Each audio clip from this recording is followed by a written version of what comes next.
right about 21 inches, and the height right about 10 inches or so, depending on where you're at, maybe 10 and a half, 11 inches. And this one weighed in at 45 pounds. This is a rattlesnake variety watermelon. We got the seeds from Burpee, and on their website they indicate that this will be a 30-pound watermelon. Well, we kind of exceeded that.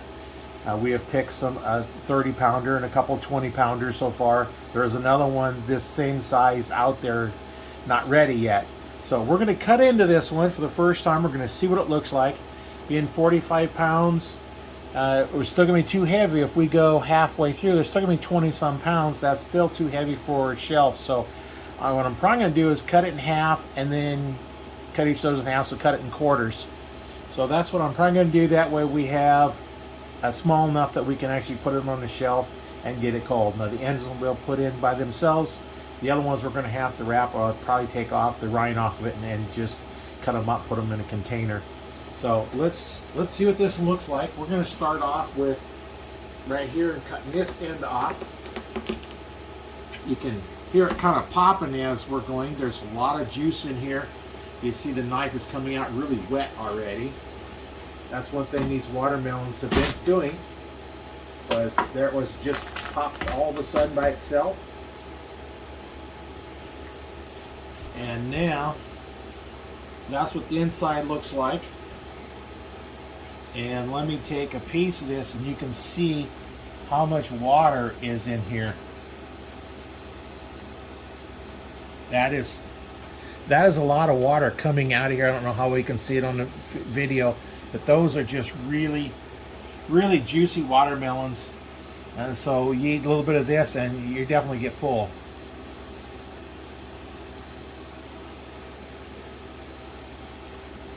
First taste, that is pretty good. So I'll cut the rest of this up a little bit more. And you can see the rind's not real thick around here either. So there's going to be a lot of watermelon in here. I'm getting watermelon juice all over the place here. So that was the first one. As you see, when we cut it, it got so far down and it just popped open. This watermelon's one that just kind of burst open. So as you're cutting them, they normally start splitting. Feel like there's a lot of pressure. You can see how much moisture is in that little bitty piece there. That was a lot of moisture just in that small piece. And here's another little small piece.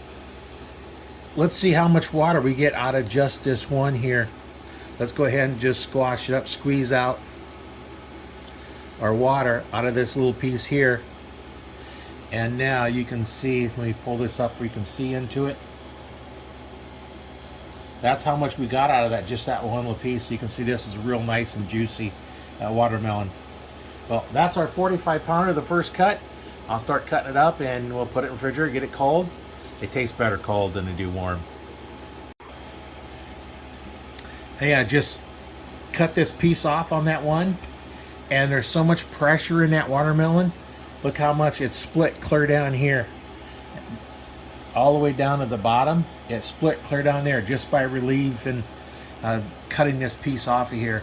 So those are packed full of a lot of pressure and water. I thought that was kind of interesting. Cut this piece off, cut this little piece off on the end of it, and as soon as I did, the watermelon just split. So those are going to be real nice and juicy. I notice when you eat some of these, you really get full by eating some of this watermelon because there's so much water in it. Most of the watermelons that you buy in the store, I've noticed that that you don't really get that full feeling because they're not this juicy. You just have juice running all over on these, and we've had a real hot summer and with not a lot of water, so when we do water, it absorbs it all, I think.